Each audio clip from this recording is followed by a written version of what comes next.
ही हीरा मोती जवाहरात बन गए। और जिसको श्रद्धा नहीं थी, केवल लोभ की वजह से विद्युत होकर के केवल धन के लिए ही उसने इस तरह का कुकृत्य किया था, तो वे ही अंगारे उस दूसरे को नष्ट करने वाले हो गए। अब देखो, आपको लोग जो है लौकिक डिग्रियों के लिए काफ़ी समय देते हैं, श्रम करते हैं, पढ़ाई करते हैं, पैसा खर्च करते हैं, लेकिन आचार्य परमेष्ठी आपको कौन सी उपाधि दे रहे हैं? जिस समय आप नमोकार मंत्र पढ़ रहे हैं उस समय वो आपको भाव अरहंत की उपाधि दे रहे हैं। कौन सी उपाधि? भाव अरहंत की उपाधि। अभी आप अरहंत हैं, अभी तो अणुवृत्ति भी नहीं है, महावृत्ति तो छोड़ो,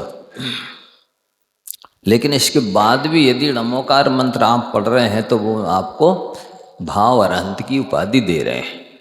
और साथ ही संपई बंधादो असंख्यज गुण कम खय कारणोत्ति, ऐसा धवला जी धवला महाधवला ग्रंथों में लिखा है कि वर्तमान में बंधने वाले कर्मों की अपेक्षा नमोकार मंत्र पढ़ने से असंख्यात गुणी ज्यादा कर्मों की निजरा होती है। तो यही तो मोक्ष मार्ग है, यही तो दीक्षा है। आप अपना नमोकार पढ़ रहे हैं तो मोक्ष मार्ग प्रशस्त कर रहे हैं, मोक्ष मार्ग में आगे बढ़ रहे हैं। ये भी एक प्रकार की दीक्षा है, एक भी एक प्रकार का संयम है, एक भी एक प्रकार का नियम है, एक प्रकार की साधना है। इसका महत्व कई जगह अन्यत्र भी नाम साधना के नाम से जाना जाता है, नाम लेना भगवान का। तो बिना जाने बिना श्रद्धा मतलब स्वरूप समझे कि भगवान कौन होता है, कैसे भगवान को होना चाहिए, और तोते की तरह रटते रहने से कर्मों का क्षय नहीं होता, सामान्य घटिया पुण्य बन जाएगा, स्वर्गों में जाकर के देवों के दास बन जाएंगे। और क्या होगा?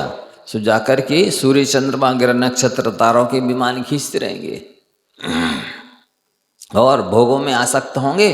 सो मरते दम तक भोग नहीं छोड़ेंगे, मर के एक इंद्रिय आदि हो जाएंगे।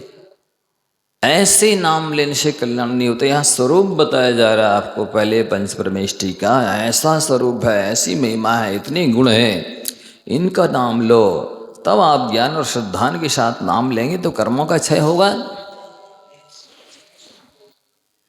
तो यहाँ पे कल बताया गया कि 1,00,000 माला श्रद्धापूर्वक कोई फिरता है तो तीर्थंकर प्रकृति का बंध होता है। दूसरा ये उमास्वामी आचार्य महाराज ने कहा, दूसरा वादी राजाचार्य ने कहा कि जो त्रिसिद्धि पूर्वक निरंतर नमोकार मंत्र का जाप करते हैं वे ज्ञानवान अतिशय धर्मात्मा पुरुष और परलोक में 3 लोक के नाथ होते हैं, ये कहा। फिर इन्होंने ये भी कहा था कि आप किसी भी स्थिति में नमोकार पढ़ सकते हैं, चलते फिरते उठते बैठते, दुकान में मकान में ऑफिस में गाड़ी में, शुद्धि में अशुद्धि में, लेटे लेटे कभी भी पढ़ सकते हैं। अब देखो एक कहानी और आपको आगम की आपको करना सुनाते हैं, जिससे आप समझ जाएंगे कि कितना महत्व है। अंग देश के चंपापुर नामक नगर में धात्री वाहन नाम के राजा राज्य करते थे। उनकी रानी का नाम अभयमती था। बहुत ध्यान से सुनेंगे सभी तो आप समझ जाएंगे कि क्या कौन सा जीव और कितने जल्दी उसने उन्नति की, कल्याण किया। इस कथा के माध्यम से आप समझेंगे। तो कौन से देश में? अंग देश में कि चंपापुर नगर में धात्री वाहन नाम के राजा थे। रानी का नाम अभयमती था। उसी चंपा नगरी में वृषभदास नाम के सेठ रहते थे। कौन से सेठ? वृषभदास नाम के सेठ रहते थे। उनकी सेठानी के नाम जिनमती था। उनके यहाँ एक शुभग नाम का ग्वाला रहता था। कौन सा ग्वाला? ग्वाला जानते हैं? कैसे बोलते हैं? गाय चराने वाले गोपाल अहीर। वो मनुष्यों को नहीं पढ़ाता था, शिक्षकों को प्रशिक्षण नहीं देता था, क्या करता था? गायें चराता था। गायें कौन चराता है? जो LLB करता है, MSc BSc करता है, वो चराता गायें। PhD कर लेता वो चराता गायें। कौन चराता है? जो अनपढ़ होता है वो ग्वाला, हाँ, वो गायें चराता है। तो एक बार क्या हुआ, वो शुभग नाम का ग्वाला जंगल से आ रहा था शाम को वापिस। देखना जरा, क्या देखता है कि एक उसे दिगंबर मुनिराज दिखाई दे, और नवंबर दिसंबर की ठंडी है। कौन सी ठंडी? अघन पूस की। और महाराज जंगल में बैठे हैं, यही ध्यान लगाए हुए हैं, ये रात यहीं व्यतीत करेंगे, ऐसे खुले में ये कैसे जीवित रहेंगे। ऐसा विचार करते हुए वो घर आया और घर से लकड़ी अग्नि वगैरह ले जा करके उन मुनिराज के पास गया। उसने रात भर अग्नि जलाई, महाराज की ठंडी दूर की, और स्वयं भी वहीं बैठा रहा। जैसी सवेरा हुआ और सूर्य उदय हुआ, मुनि महाराज ने आंखें खोली और दोनों हाथ से उसको आशीर्वाद दिया। बिना मांगे दोनों हाथों से आशीर्वाद कैसे मिलता है? उसी दिन बिना मांगे दोनों हाथों से आशीर्वाद मिलता है जो तन मन धन से समर्पित होता है गुरुओं के लिए, श्रद्धा भक्ति सेवा करता है उदारता से। जो गुरु भक्ति करते हैं पागलों की तरह, उन पर गुरु की रहमत बरसती है बादलों की तरह। कैसी भक्ति करनी है? पागलों की तरह। तो गुरु की रहमत कैसे बदलेगी, बरसेगी? बादलों की तरह। तो उन्होंने उस निकट भव्य को दोनों हाथों से आशीर्वाद दिया और कहा, उसको निकट भव्य जान करके कि हे भव्य, तुम नमो अरिहंताणम, इस पद को चलते फिरते उठते बैठते हर काम में बोलते रहा करो। केवल एक पद, नमो अरिहंताणम। उसने कहा, जी गुरुदेव। और मुनिराज भी रिद्धिधारी थे और अवधिज्ञानी थे, उन्होंने भी नमो अरिहंताणम बोले और आकाश मार्ग से उड़ चले गए। उनको आकाश मार्ग से जाते हुए देख करके उसकी और नमोकार के प्रति श्रद्धा हो गई। अरे, नमोकार मंत्र में तो ऐसी महिमा है, ऐसे रिद्धि सिद्धि हो जाती है। तो वो नमोकार मंत्र चलते फिरते हर काम में, कि पहले खाने के पीने के पहले, लघु संज्ञा के बाद, शौच के बाद, हर काम में नमोकार पढ़ने लगा। अब वो नमो अरिहंताणम बोलता। एक दिन वृषभदास सेठ ने पूछा, क्यों तुम नमो अरिहंताणम बोलते हो, क्या बात है? किसने बताया, सिखाया? तो उसने वो पिछली घटना पूरी बता दी। सेठ जी बहुत खुश हुए और अब उसने कहा, और सेठ जी ने सोचा ये नमोकार मंत्र पढ़ता है, नमो अरिहंताणम बोलता है, इसलिए उसके प्रति विशेष स्नेह हो गया और उसको विशेष भोजन पाने की व्यवस्था सेठ जी ने कर दी। अब एक बार क्या हुआ कि जंगल में किसी ने उससे कहा, अरे तेरी भैंसें तो गंगा के पार चली गई, लौटा ला। तो वो गया,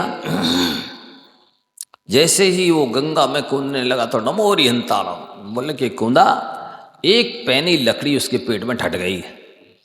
कटा हुआ वृक्ष होगा, उसी पर वो गिरा, उसको दिखा नहीं। जैसे ही ठटा, उसने नमो अरिहंताणम बोला और निदान किया कि इस नमो अरिहंताणम के प्रसाद से मैं सेठ का पुत्र बन जाऊं। और वो मर करके जिनमती सेठानी के घर में आ गया। अब जैसी घर में आया, घर बड़ा, सेठानी को स्वप्न आए। स्वप्न में सेठानी सुदर्शन मेरु देखा, जिन भवन देखा, समुद्र देखा, अग्नि देखी, समुद्र तो इत्यादि ये सुने स्वप्न देखे। सुबह उठ करके सेठ जी को सुनाए। सेठ जी ने कहा, चलो अपन मंदिर चलते हैं। और मंदिर आए, आवश्यक पूजा करके, और वहाँ पर सुगुप्त नाम की मुनिराज विराजमान थे। उनको सारी अपनी कथा कहानी सुनाई। सुगुप्त मुनिराज ने बताया कि आपने जो सुमेरु पर्वत देखा है, इसका फल ये है कि जो पुत्र होगा वो समुद्री की तरह धीरवीर होगा। आपने जो समुद्र देखा है इसका फल ये है कि वो गुण रूपी रत्नों की खान होगा। और आपने जो अग्नि देखी है इसका मतलब है कि वो कर्म रूपी ईंधन को जला करके और मोक्ष प्राप्त करेगा। और जिन भवन देखा है तो वो देवताओं के द्वारा पूज्य होगा। ऐसे स्वप्नों का फल सुनकर के और सेठ सेठानी प्रसन्न हुए, आकर सुख से रहने लगे। अब 9 माह बाद पौष शुक्ल चतुर्थी को उसका जन्म हुआ बालक का। बालक का नाम सुदर्शन रखा गया। क्या रखा गया? सुदर्शन नाम रखा गया। अब वो कपिल नाम के ब्राह्मण के साथ वृद्धिंगत होने लगा और धीरे धीरे वो अनेक प्रकार की शस्त्र शास्त्र विद्याओं में पारंगत हो गया। एक बार अब वो कहीं जा रहा था, लोगों को प्रभावित करते हुए, आकर्षित करते हुए, क्योंकि बहुत सुंदर कामदेव की तरह था। तो उसको उस कपिल ब्राह्मण की पत्नी कपिला ने सुन रखा था, कपिल बहुत सुंदर है, बहुत गुणवान है, तो वो आसक्त थी। उसने क्या किया कि अपनी सखी से कहा कि जाओ, एक दिन वहाँ से निकल रहा था सुदर्शन, इसको किसी बहाने लेके आओ।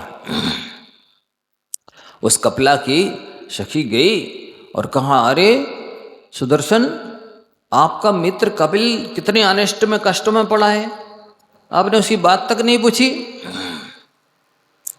सुदर्शन कहता है, मुझको तो मालूम ही नहीं था, अन्यथा मैं अवश्य उसे देखने जाता, पूछता। तो वो आया, उसके घर गया और पूछता है, मेरा मित्र कहाँ है? उसकी सहेली सखी ने कहा, ऊपर है, तुम मित्रों को यहीं छोड़ो, तुम जाओ, मिल के आओ। अब वो ऊपर गया तो वो अच्छी एक श्रेष्ठ गादी के ऊपर कपिला ब्रह्मणी और ओढ़ करके लेटी हुई थी। उसे क्या पता, उसके रहस्य का पता नहीं था।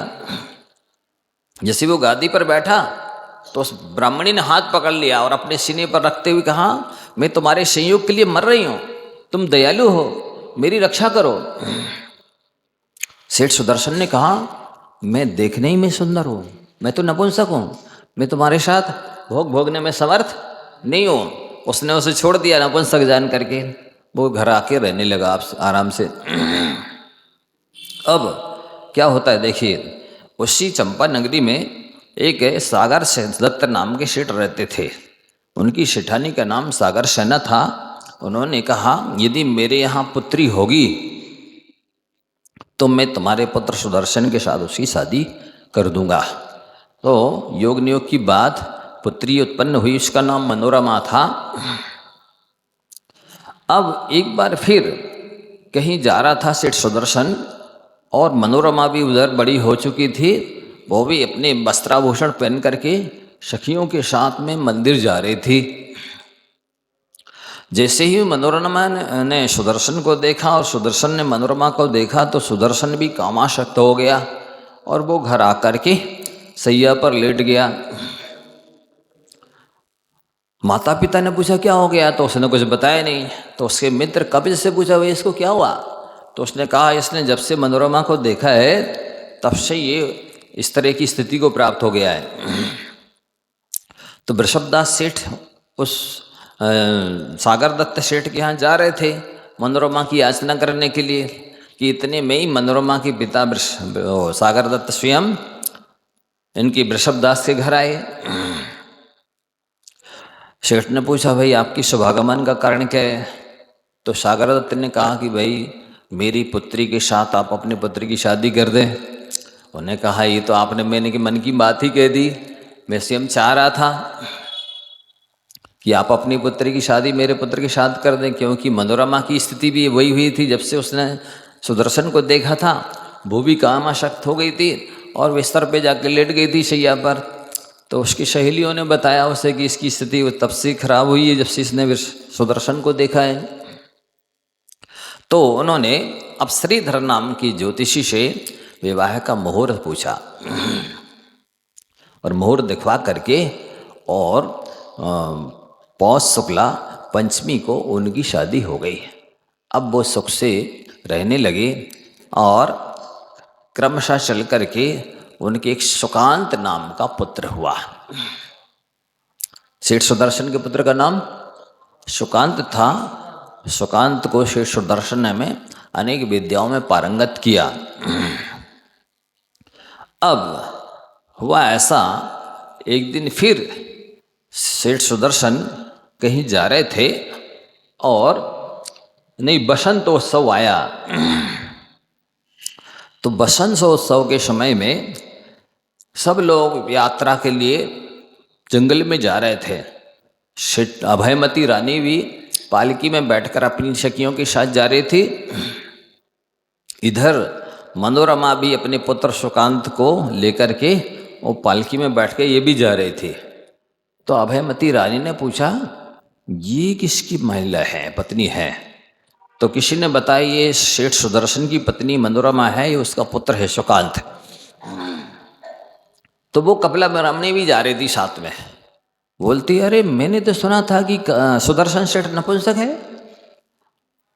तो अभयमती रानी कहती, नहीं नहीं, ऐसा सुभग पुण्यवान पुरुष नपुंसक नहीं हो सकता है, तुझे किसी ने धोखा दिया होगा। तो वो कपिला ब्राह्मणी कहती है, मैं तो मूर्ख ब्राह्मणी ठहरी, आप उत्कृष्ट हो, सौभाग्यशालिनी हो, मैं तुम्हें तब समझूंगी जब तुम सेठ सुदर्शन के साथ भोग लो। अभयमती रानी ने कहा कि मैं संकल्प लेती हूँ कि मैं उसके साथ भोग लूँगी, अन्यथा प्राण दे दूँगी। जब वो वहाँ बसंतोत्सव के लिए गई, जल क्रीड़ा इत्यादि करके वापस आई और शैया पर लेट गई। उसकी जो पंडिता नाम की धाय थी, उसने पूछा, पुत्री तुझे क्या हुआ? तो उसने, अभयमती रानी ने पंडिता धाय से अपनी सारी स्थिति बता दी कि तुम सेठ सुदर्शन को मेरे शयनागार में लाओ।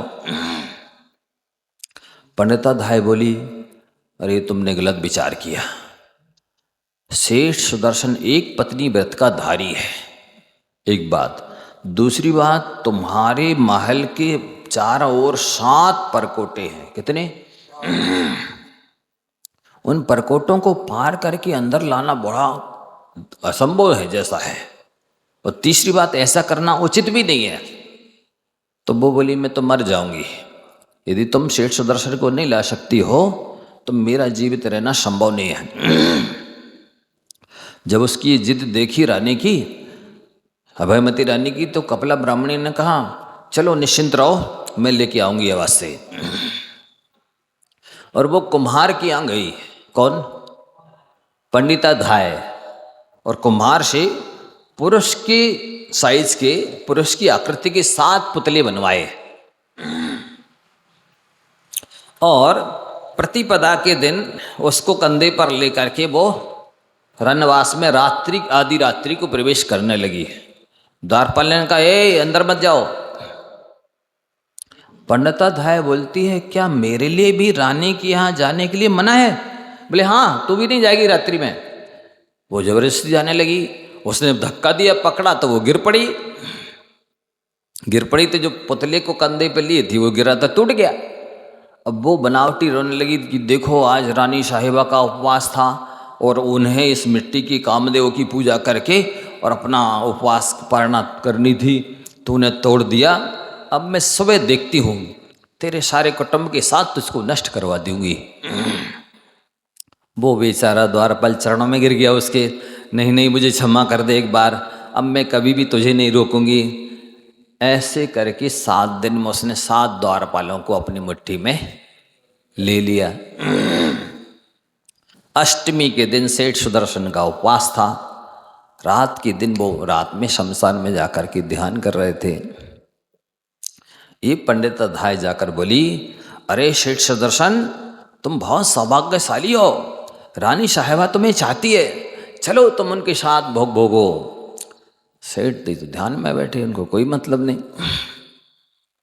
जब वो बिल्कुल भी हलचल नहीं किया, विचलित नहीं हुए, तो उसने उठाया, कंधे पे रखा सेठ सुदर्शन को, और अब तो बेरोक टोक जा करके सेठ सुदर्शन को अभयमती रानी के शयनागार में छोड़ दिया।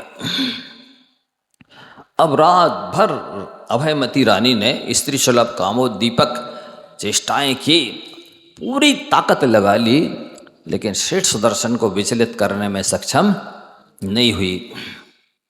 तो वो बोलती है पंडिता धाय से, ले जा उसको, वहीं छोड़ा शमशान में। उसने बाहर जाके देखा, अरे सवेरा हो गया। उसने रानी साहिबा से कहा, रानी साहिबा सवेरा हो चुका है, अब बाहर ले जाना संभव नहीं है, अब क्या करूं, किम कर्तव्य विमूढ़ हो गई। तो रानी ने अपने नाखून से पूरा सीना ईना नौच डाला, सारे बाल बिखर लिए, कपड़े फाड़ लिए, चोली फाड़ ली और चिल्लाने लगी, बचाओ बचाओ, इस दुष्ट ने मेरा सिल हरण करने की कोशिश की है, मुझको भ्रष्ट करने की कोशिश की है। ये कहलाता त्रिया चरित्र।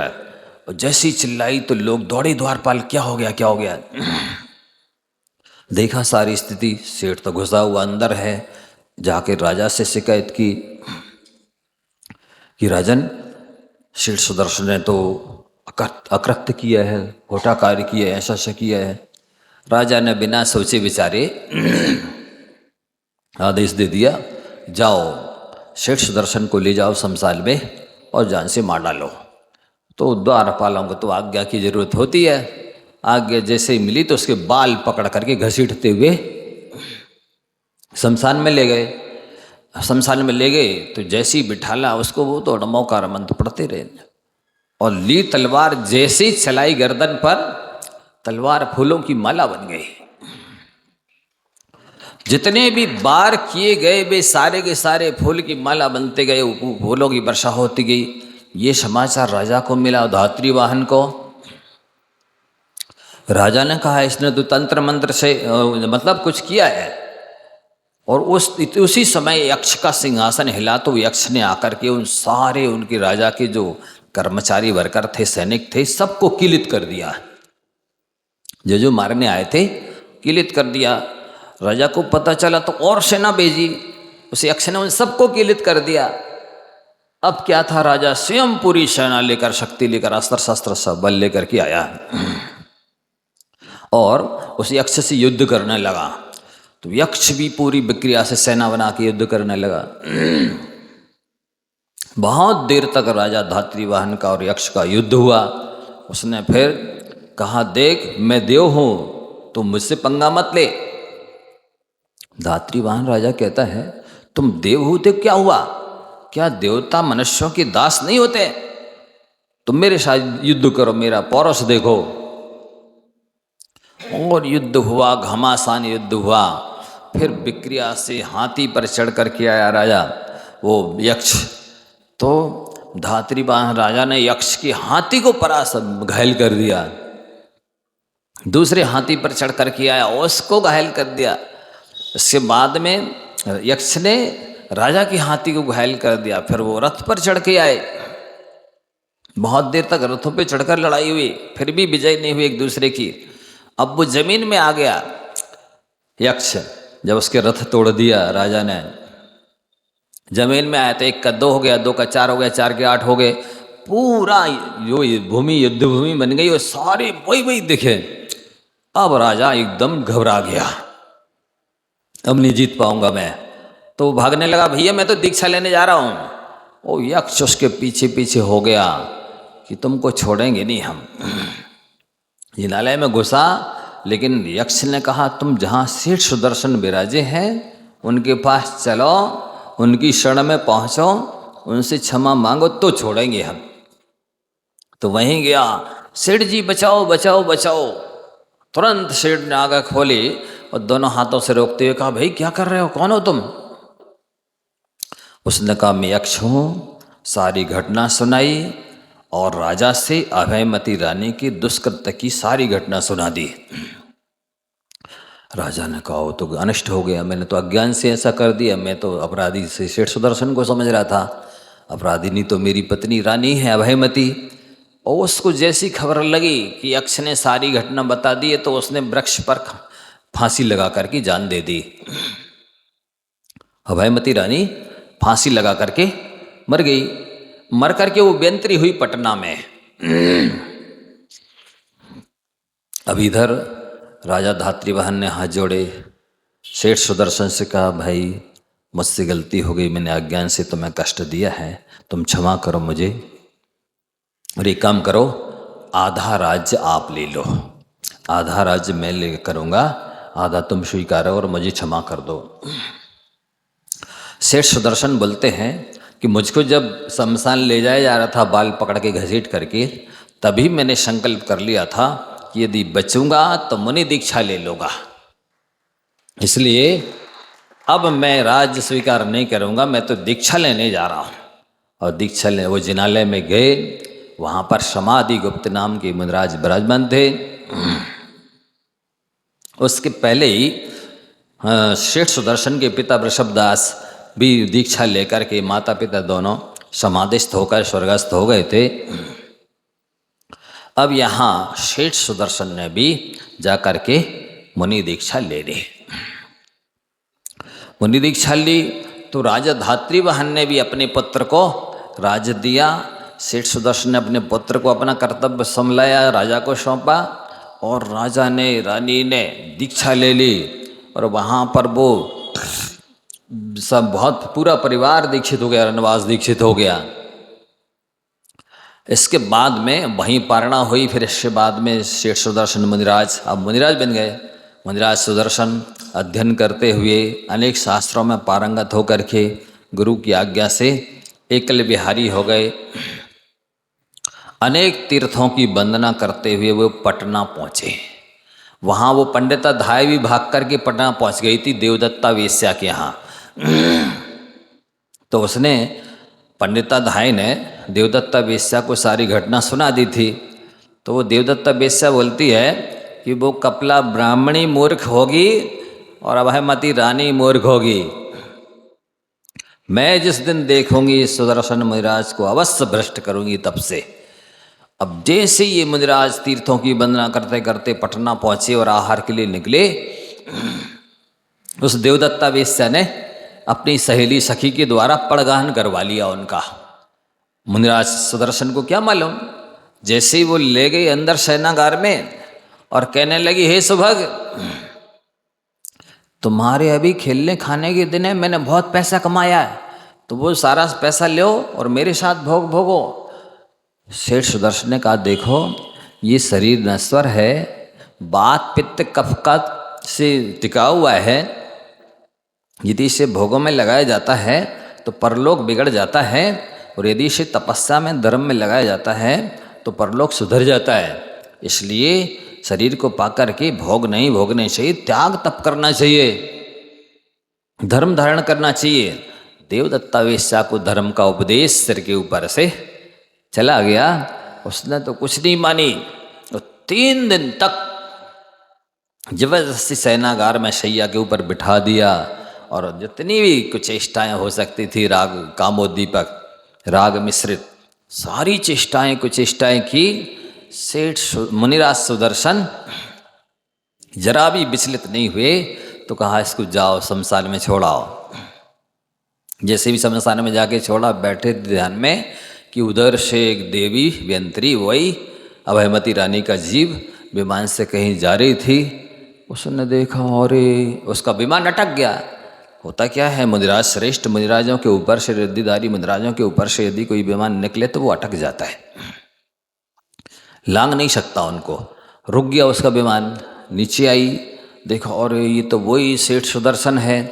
तो सेठ सुदर्शन के पास आई मुनिराज सुदर्शन के, और कहती है कि मैं वही अभयमती रानी हूँ, तुम्हारी वजह से फांसी लगा के मर की व्यंत्री हुई हूँ, और मैं अब देखती हूँ, उस समय तो तुम्हारी किसी यक्ष ने रक्षा कर दी थी, अब कौन रक्षा करता है देखती हूँ।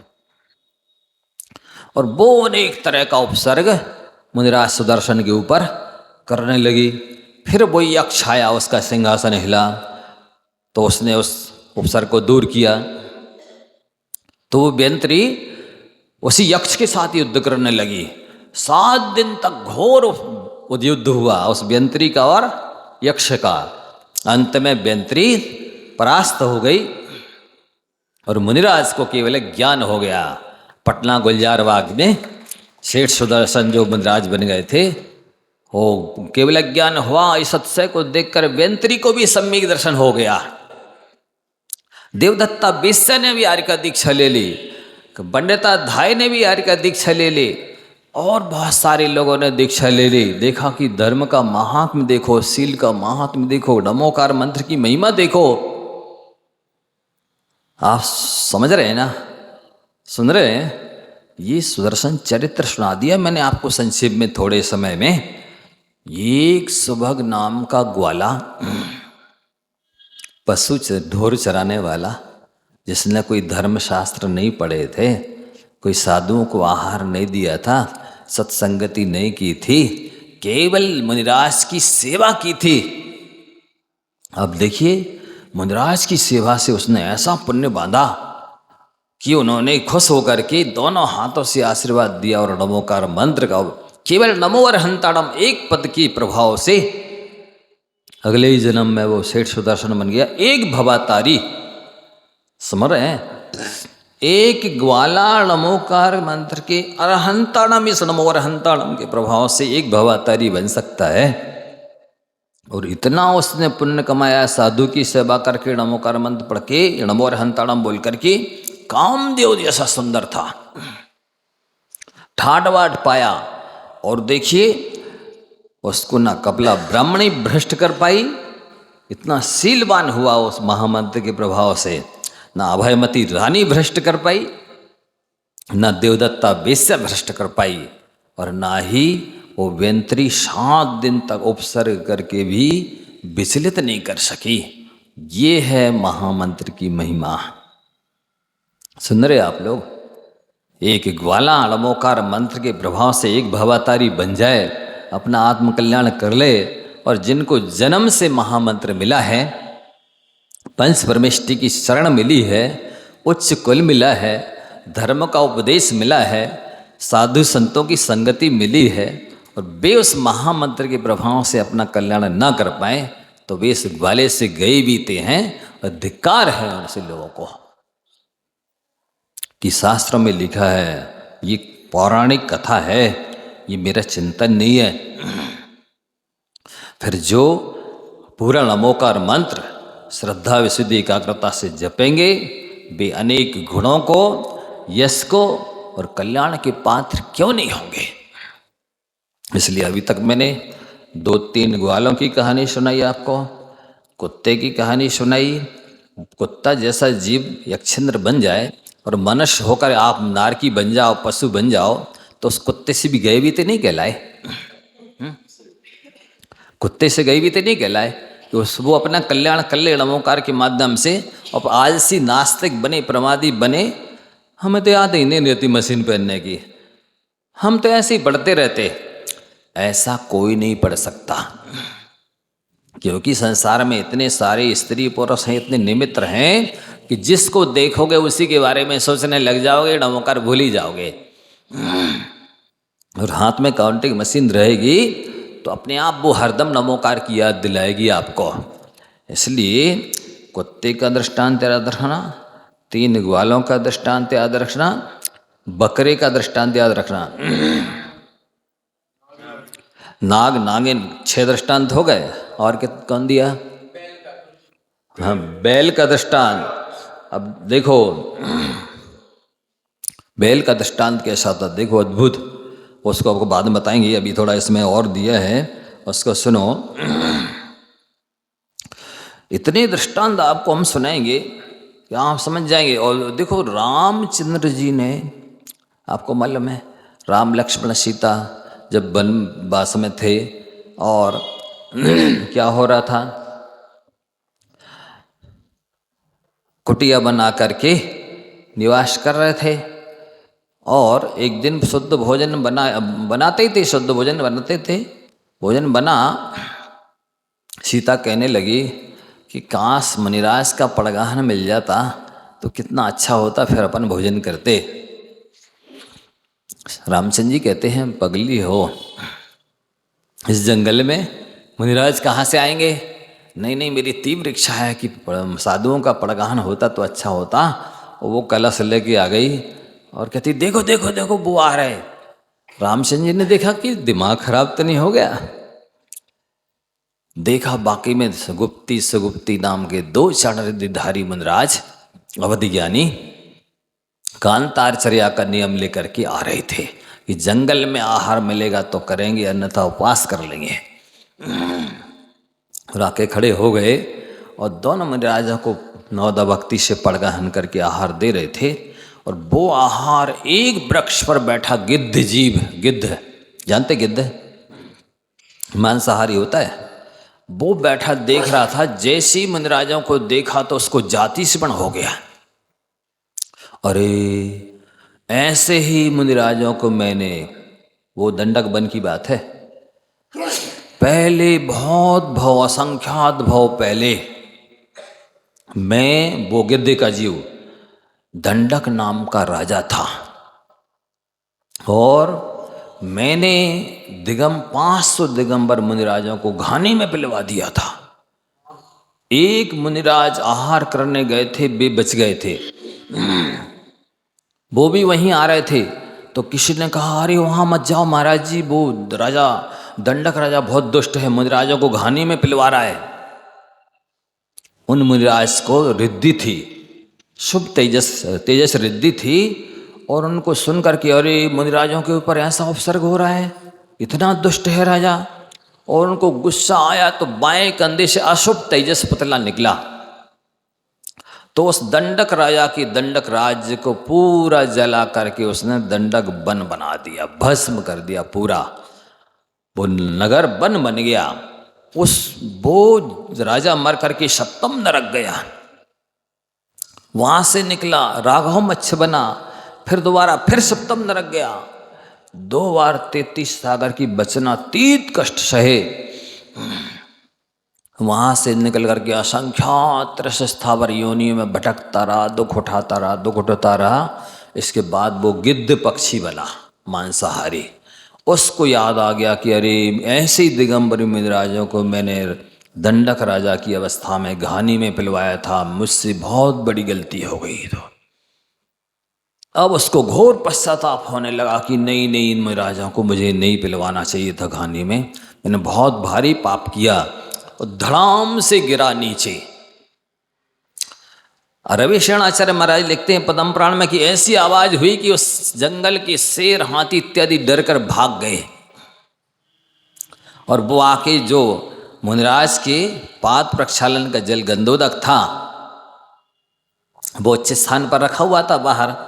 कई लोग अज्ञानी क्या करते हैं, वो महाराज के चरण पाद प्रक्षालन किए और माथा में लगाया और वो हाथ धो लिए उसी में।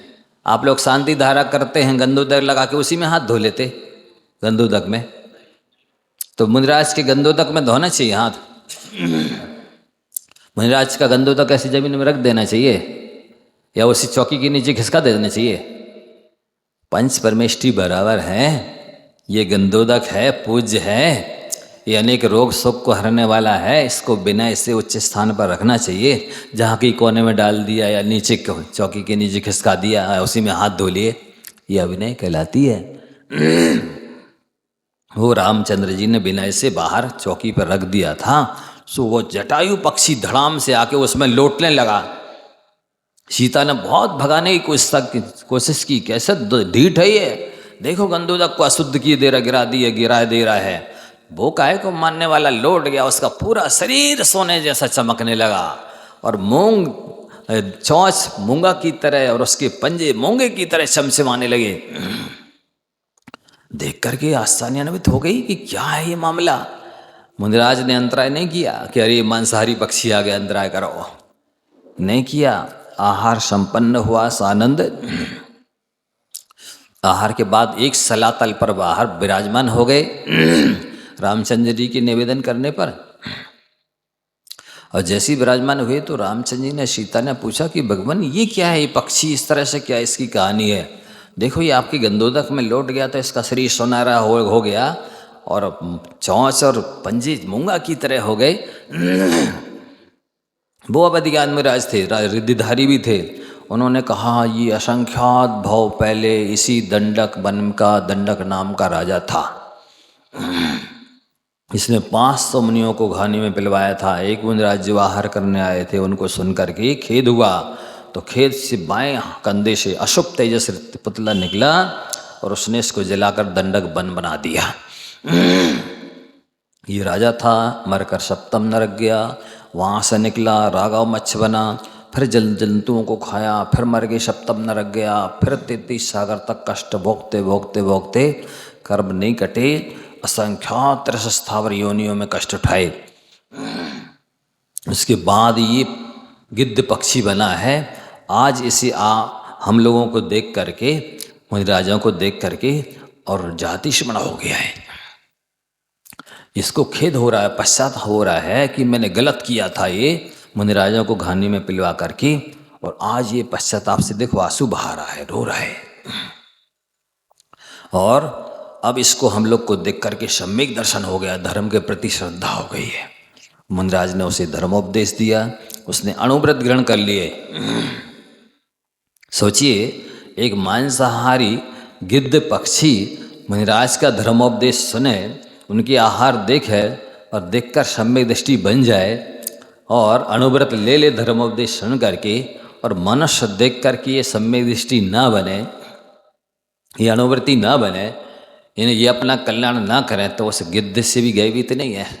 बताइए, एक पक्षी सम्यक दृष्टि बन गया, अणुव्रति बन गया, उसको पश्चाताप हो रहा अपने किए हुए कर्तों का, और इन मनुष्यों को पश्चाताप ना हो अपने पापों को, व्यसनों का, कुकर्मों का, तो ये उससे गए भी तो नहीं है। तो उसने अणुव्रत ले लिए। फिर गुप्ती सुगुप्ती चाणरिधिधारी अवधिज्ञानी मुनिराजों ने कहा, सीते अब ये अणुव्रती बन गया है, ये त्यागी बन गया है, अब इसके शुद्ध भोजन की व्यवस्था तुम्हें करना है। देखो, जो त्यागी व्रती बन जाते हैं उनकी चिंता मुनिराजों को भी होती है।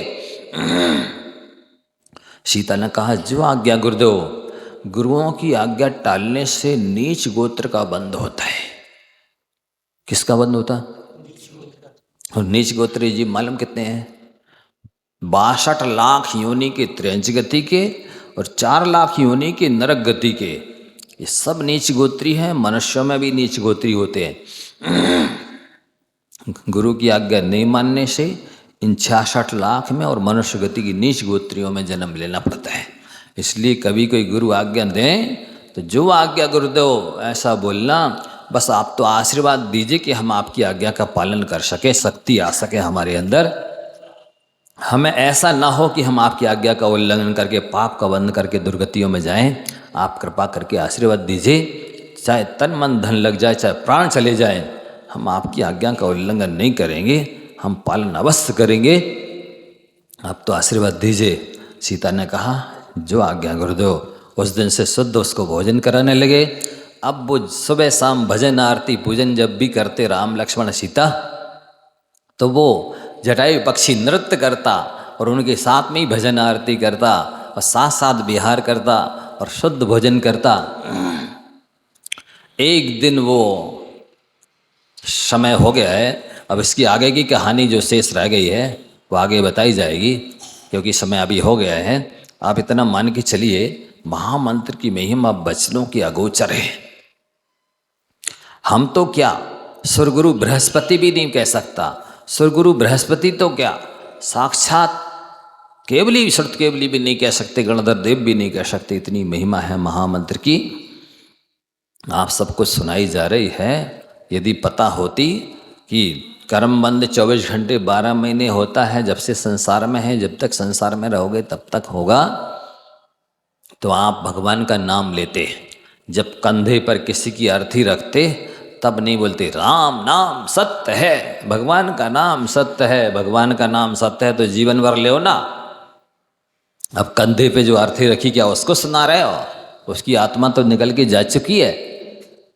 24 घंटे 12 महीने अहो भाग्य हो नित्य निरंतर ओठों पर जिन नाम रहे।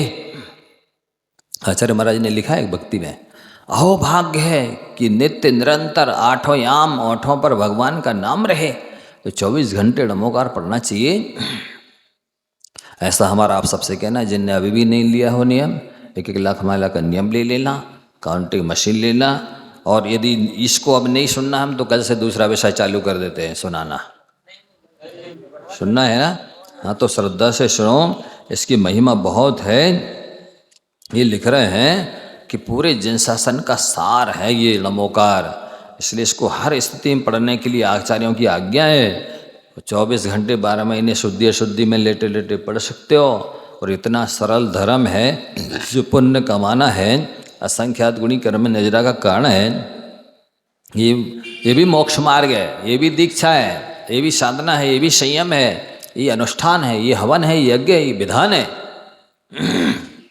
इसको सबको करना चाहिए, जो पढ़े लिखे हों चाहे बिना पढ़े लिखे, वृद्ध हों चाहे जवान हो, स्त्री हो चाहे पुरुष हो, सबको पढ़ना चाहिए, ऐसी हमारी भावना है। और जिसके मशीन, काउंटिंग मशीन किस किस के पास नहीं, हाथ उठा नहीं रहा, तो आप लोग ले लेना वहाँ चल करके, है ना, और नियम ले लो, नहीं लिया हो तो, और इसका श्रद्धा से जाप करो। हमको गिनती की चाहिए, ये नहीं कहना हम तो अनगिनती करेंगे या बिना नियम लिए करेंगे या हाथी से करेंगे, ये ऐसा कहना ठीक नहीं है।